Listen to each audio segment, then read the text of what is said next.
Hey, this is Thomas Piper of the People's Republic of Sound, and this is Visual Caffeine. Ah.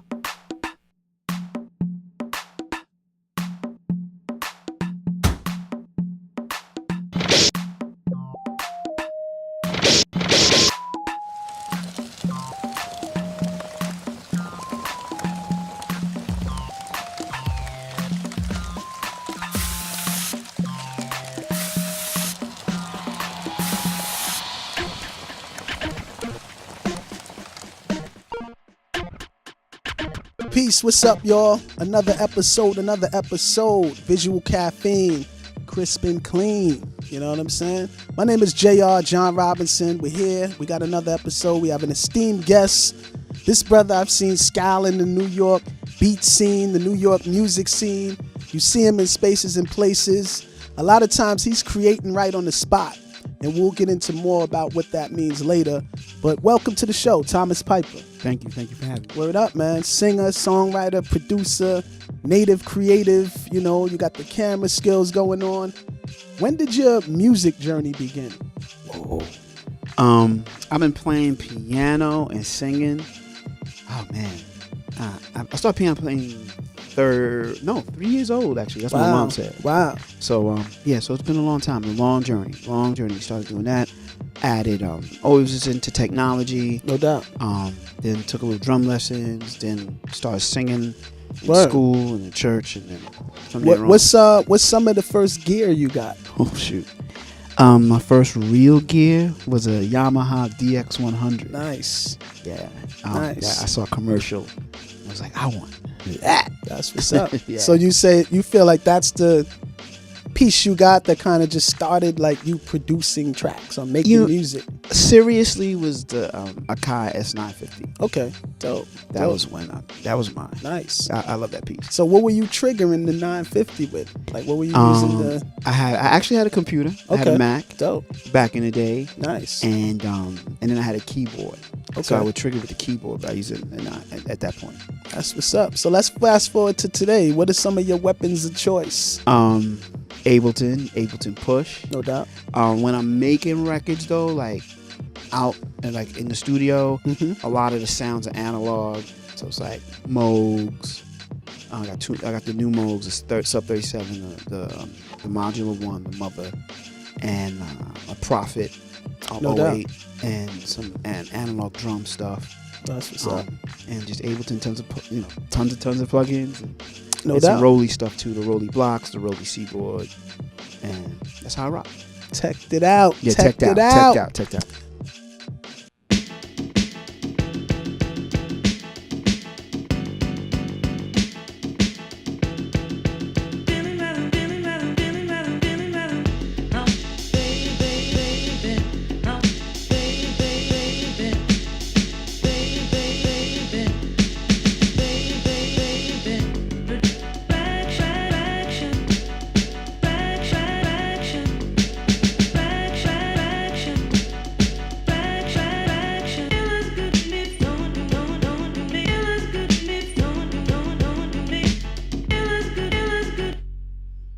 So let's go back. You know, I asked you when your journey began.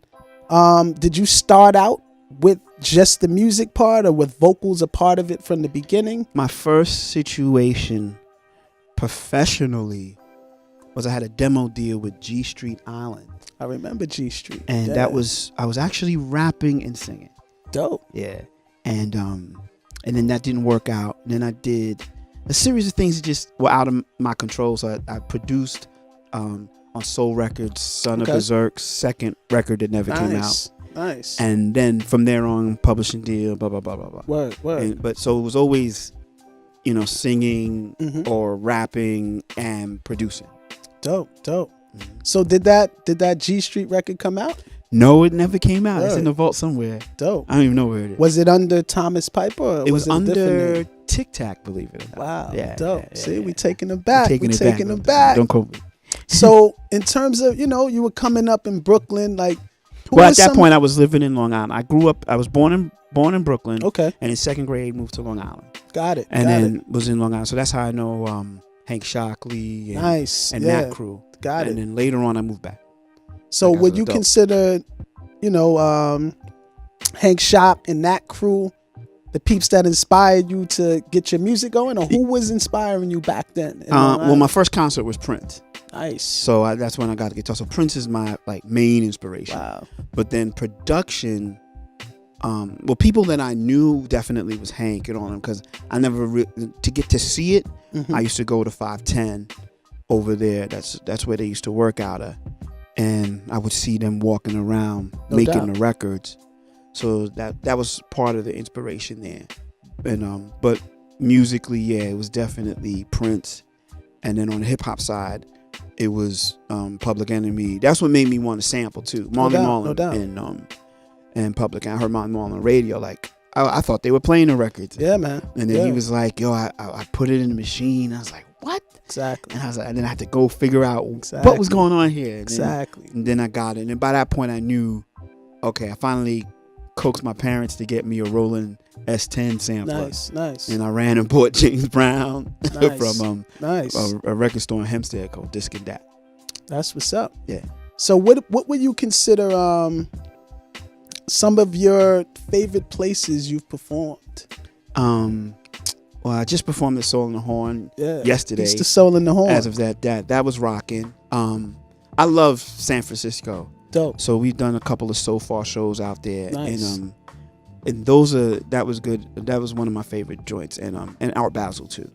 What when you, because I used to live on the West Coast, and I always say, if you're from the East Coast, even if you don't move there, go visit the West Coast. What do you feel are some of the differences that you recognize? Well, I haven't been to LA in a bit, but like I've been to San Fran and Oakland, and it feels a lot like here, but the pace is different. And it's a really cool vibe. Like sometimes you go to a place the first time and you like it, and you don't like it the second time. No doubt. And every time I go, I'm like, I like it. The food is good. The creativity is good. It's a little more open, and people are. New York is they're giving to it in a different way. No doubt. You know what I mean? They're gonna give you some tough love at first, and then once they got you in, they've locked you in. They're gonna take you forever. Agreed. Whereas over there, they're a little less. There's less people, so that's what it is. True. But they're beautiful both sides. So one of the things I definitely appreciate about you, brother, is you're always supporting the scene. Right. Whether it's the beat scene, the music scene, you're always in different places. You're always making sure you snap a picture or two, or 3 or 4 or 10. Catch some visuals. Like, what's the inspiration behind that? I don't know. I just think that, if you look at the punk scene, like how CBGBs was a crew. Absolutely. It's hard. One thing I've learned from when I was doing stuff with labels was that sometimes it felt like nobody was supporting each other. So it didn't feel like you always felt like you were alone. So from my perspective, I truly appreciate when I see people like me. No doubt. Because one of the things I used to get at the label was like, yo, you kind of different. Yo, you too different. You too different. So now I see people kind of close to what I'm doing. No doubt. I appreciate it, and I hope that and that's why I try to support it, because I hope that people understand that this is special. This doesn't happen all the time. No doubt. A scene doesn't get created all the time. So you've got to, foster that. Yeah, man. No, and even your creation, even your curation. Yeah. You go to any of your social media pages, it looks a certain way. Yeah.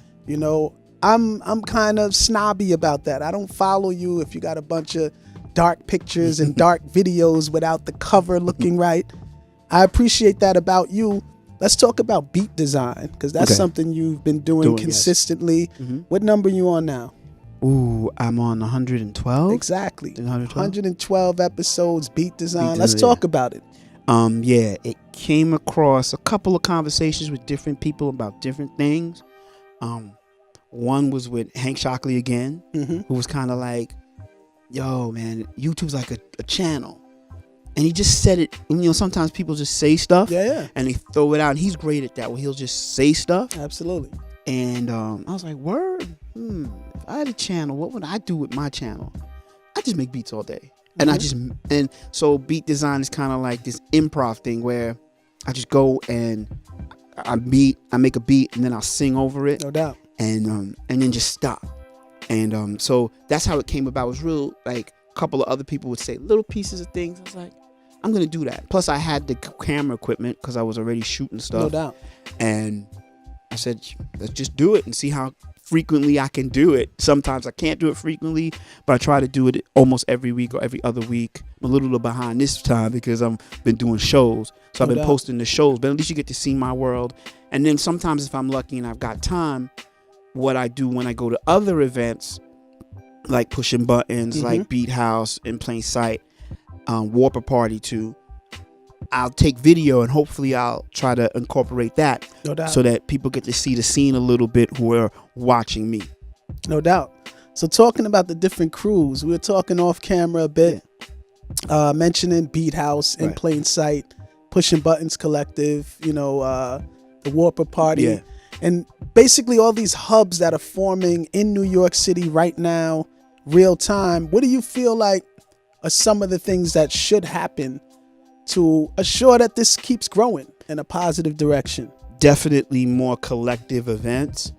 Everybody can do their own thing, which I think is really cool. No doubt. But I think there should be more collective events, more events where it's like, we're all going to do one big event. And we're going to let everybody who doesn't know us know that we know each other. No doubt. You know? And, I always think maybe record companies could form as crews, as collectives, because we all have stuff that we can share musically. And there's so many amazing producers that maybe this is the hub for artists to be like, look, if you need beats or if you need direction, creative direction, or if you need a singer who, whatever you need, these events have every single type of taste that you can think of. That's real. That's real. No, it's funny you say that. I was just saying the other day to some of the crew, we need to intentionally start talking about these events, not only as the entertainment part, but the networking part, because I feel like you should be attending all of these spaces and places in the mindset of networking and meeting different people. But also as a resource. Absolutely. So for artists or record labels or film houses, man, these places are resources. So you're looking for serious talent, and you're perusing the internet, checking numbers, but there are people there who are doing work, and you get to see them in their element under pressure performing. So I think it's a great resource for people outside of the community who may need some type of music. I think that's the beauty of it. Totally, man.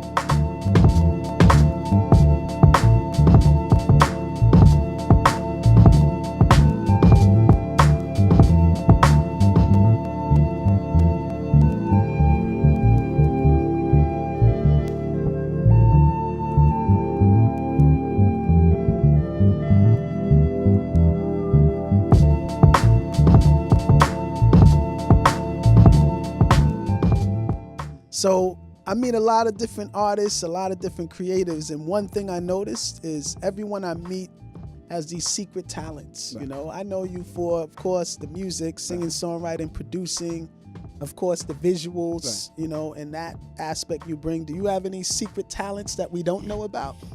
I can make a mean macaroni and cheese. There we go. Chef Piper. Chef Piper. Chef Piper. So, brother, man, let's talk about last night, man. I noticed that you had Soul in the Horn. Soul in the Horn, we mentioned briefly. That's one of the more premier parties in New York City right now for music lovers. You know what I'm saying?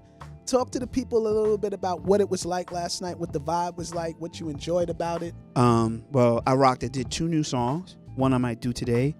It was packed. No doubt. The sound system was wonderful.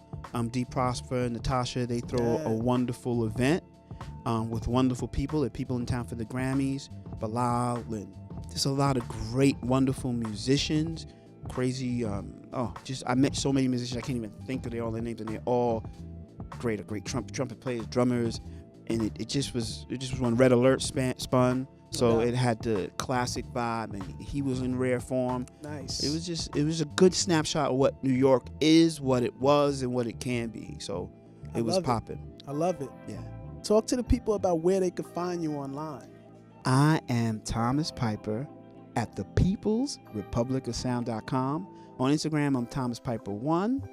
On YouTube, it's Thomas Piper. I do a show called Beat Design, where one, you could see me, and also you can see the scene of New York, and my Instagram page too. Like if you want to see how the New York beat scene looks like, I try to go in there and show off some talent. So yeah, that's where you can find me on the internets, on the webs. No doubt. And don't go nowhere, because right now we got an exclusive performance by the brother Thomas Piper. Trust me, you don't want to go nowhere. You want to watch this. You going to get down for us, brother? Yeah, I'm going to get down. Yo, thank you for being here, Thank you. Stay tuned. Live performance right here. Visual Caffeine, Thomas Piper. Visual Caffeine. Peace. Deuces.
Yeah.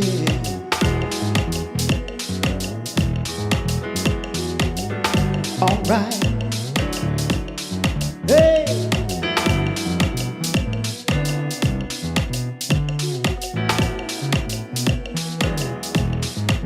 And I say, why can't you get it? Come on, you get it. Oh no, you get it. All right, you get it. Come on, you get it. All right, you get it. Oh no, you get it right. Why can't you get it? Come on, you get it. Oh no, you get it. All right, you get it. Come on, you get it. All right, you get it. Oh no, you get it right. Why can't you get it? Come on, you get it. Oh no, you get it. All right, you get it. Come on, you get it. All right, you get it. Oh no, you get it right. I could feel ya. I could be ya.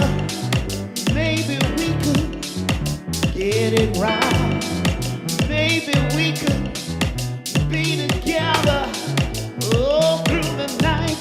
Oh, and I said, why can't you, hey, oh, we could get it poppin', baby, no.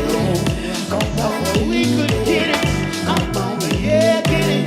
All right, hey, get it. Oh, we could get it right.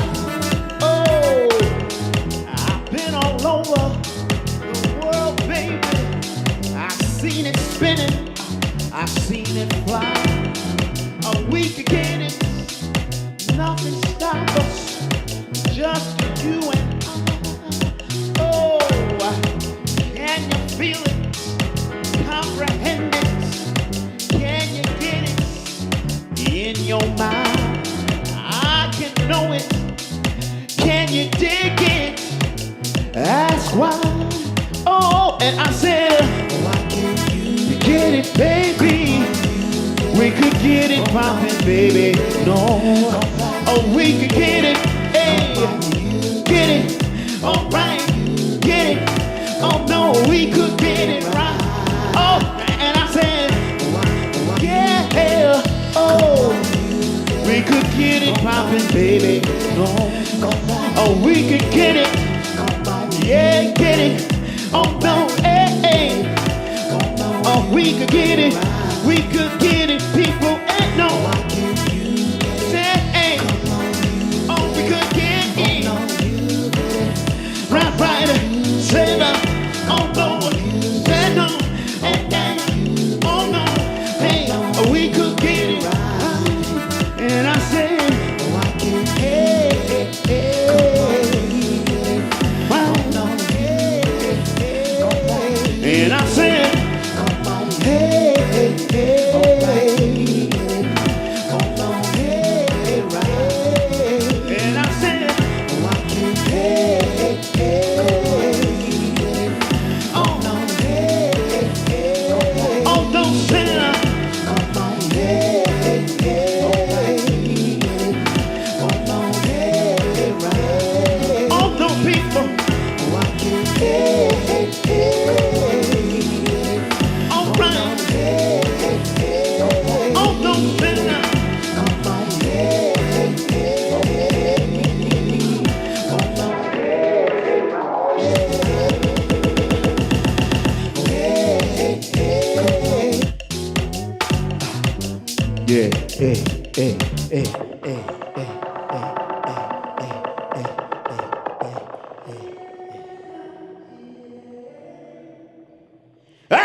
say, all right.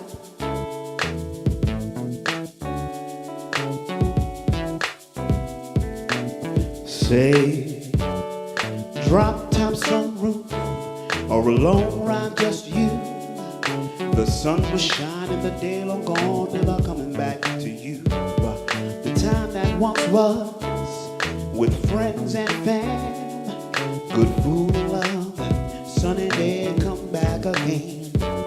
But the sun set, the day died, even the sun cried. A beautiful day, even the moon didn't want to rise up. The world weeps for yesterday, that once was today. Oh, here's a requiem for a sunny day. People sing, I'll sing day, day, day, day, day, a requiem for a sunny day. Okay, sing day, day, day, day.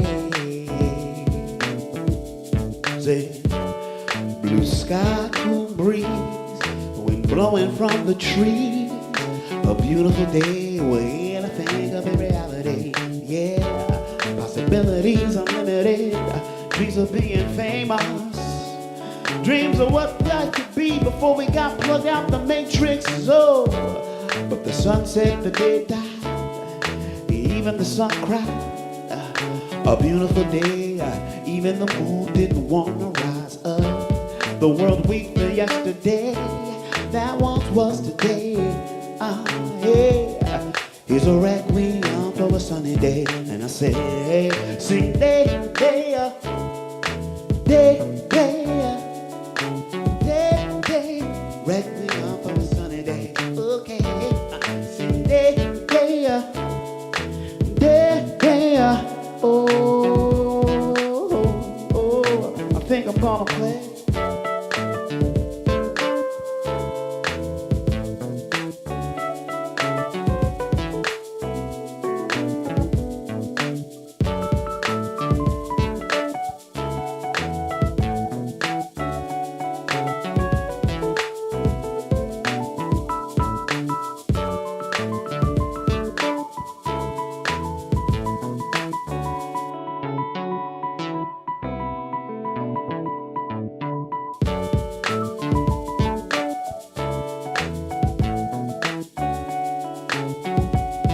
Say, and I said, sunset, the day died, even the sun cried. A beautiful day, even the moon didn't want to rise up. The world weak for yesterday, that once was today. Whoa, here's a requiem for a sunny day. Sing it again. Say, sing day, day, day, day. Oh no, requiem for a sunny day.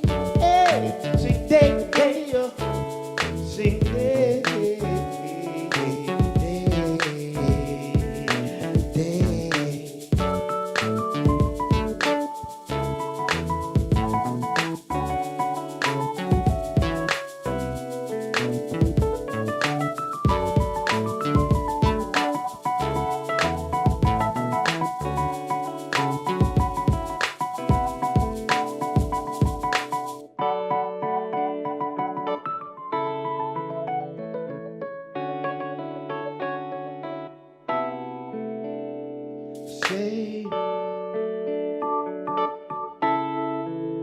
Say, a requiem for a sunny day. Yes, we just had a very, very, very powerful performance by the good brother Thomas Piper. The first joint was called Get It. The second joint was called Requiem. Yo, man, what's that like, man? Real quick. You're making these joints on the spot. You know, I know you've recorded the songs, but what's it like to just recreate these joints right on the spot like that? It's like a roller coaster ride. I mean, it brings a thrill back because anything can happen. No doubt. And then sometimes you change it up. No doubt. With Requiem, I changed the bass a little bit. No doubt. That it is in real time. So yeah, it's what every time you do it, it reminds you why you like music. No doubt. And I know y'all out there wondering, oh, what's these machines going on? So right here we got the Ableton Push. We got the little box. Talk about the little box, man, with the effects, man. Yeah. I got my people at Rolly Blocks. I'm running effects and stutters and my mutes because sometimes you can't see it on the screen. No doubt. So I map it over there, and then the push I'm running standard. I play it like a piano, chromatic mode. No doubt. I'm just practice. Yeah, man. And then Ableton running and my mic hooked up, and I loop. And so a lot of times on Get It, I looped all the choruses and the background vocals and all that stuff real time, so I can sing my own background. So basically, I'm taking my studio out and performing my studio. Exactly. Yeah. And that's why, I'm glad you came through. I'm glad you got to perform, because a lot of times people don't realize that right now we're in a realm where, do your thing. Do what makes you stand out. Bring something new. You know what I'm saying? Don't always copy what you see happening already. Bring another element. You don't see no one standing here with this machine with these 64 pads and the mutes right in his hand on the block, and really using technology to enhance what's happening. You know what I'm saying? Resources. So if you're out there watching and you're creative, take notes. And definitely tune in to Thomas Piper. He gave you the social media info. Beat design. Beat design. There's 112 episodes. And if you're out there in the New York scene, I'm sure you'll be running into this brother. Come check me out. He's in spaces and places everywhere. Any last words, brother? First of all, I want to thank Visual Caffeine for letting me rock. No doubt, man. As always. Yeah, man. And just create with make sure your music gives out emotions. That's what we need to bring back a little bit. Different types of emotions, not just sadness and anger, but happiness and all that other stuff. Absolutely. Mix it all in a pot and we get some good stuff. No doubt. And I'll say also, if you're out there on the scene, especially here in New York, tri-state area, check out In Plain Sight. Oh, yeah. Let me shout out my peoples in Plain Sight. I was remiss here. We're every third Saturday of the month. No doubt. At Fathers Knows Best, 611A Wilson Avenue. And we have a wonderful party. Beatmakers rock before. I'm a resident. I rock all the time. Pushing Buttons is always coming through. No Beat House people are always coming through. Yeah, man. And the Warper Party crew and everybody. If you're into beats, music, creative, come check us out and check everybody out, because we need a scene, and our scene is a lot about love and sharing. So come check that out, and that's what I'm about. Yeah, man. So stay tuned. Visual Caffeine. Thanks for being here with us. We appreciate each and every one of you. Peace.